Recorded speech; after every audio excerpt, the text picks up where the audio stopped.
Aujourd'hui, je vais vous raconter l'histoire de Solène. Ce n'est pas l'histoire d'une mère parfaite, ce n'est pas celle d'un procès retentissant, mais c'est l'histoire d'une femme qui a tout tenté pour protéger ses enfants et qui à chaque pas s'est heurtée à un mur froid, un mur sourd, incompétent, un mur qui, au lieu de protéger, trahit. Solène est donc mère de 2 enfants, Mathis 14 ans et Sarah 7 ans.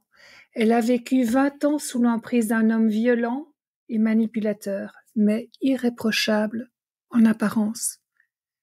Les premières violences datent de la grossesse, un coup de poing dans le ventre alors qu'elle est enceinte de 9 mois. Puis les insultes, les humiliations, et ensuite la violence sur les enfants. Un jour, le petit Mathis reçoit un coup de poing au visage. Un autre jour, un violent coup de pied dans les testicules. Sarah, elle, revient chaque week-end chez son père en larmes, terrorisée. Alors Solène fait ce que la société attend d'elle. Elle parle, elle demande de l'aide.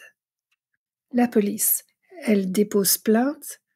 La policière la regarde avec mépris et lui dit votre plainte, elle finira classée sans suite. On n'aime pas les femmes comme vous. Les femmes comme vous, mais... Et quand Solène explique que sa fille a peur, qu'elle est terrorisée d'aller chez son père, la réponse est glaçante. Envoyez-la. Si elle revient avec des bleus, vous aurez des preuves.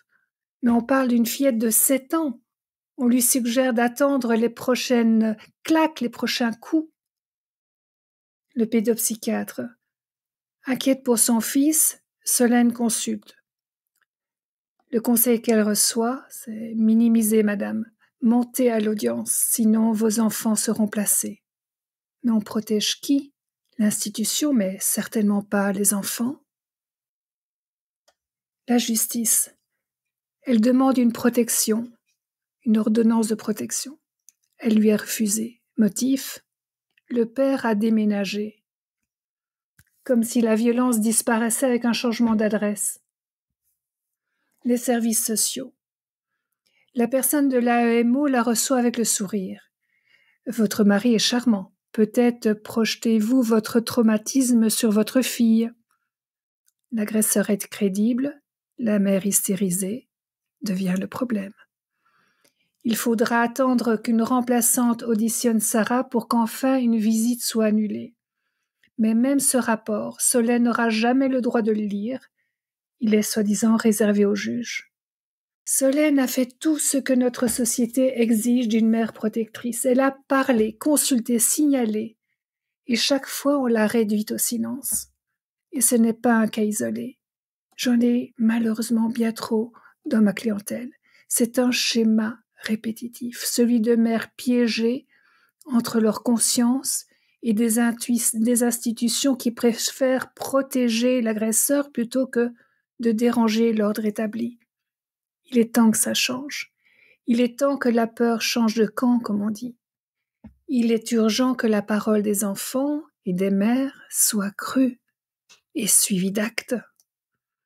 Mais heureusement, il existe aussi des professionnels consciencieux. Nous ne doutons pas qu'ils seront de plus en plus nombreux, surtout si ensemble nous continuons de parler, d'analyser et de partager ces situations. Nous avons toutes besoin les unes des autres pour arriver à faire avancer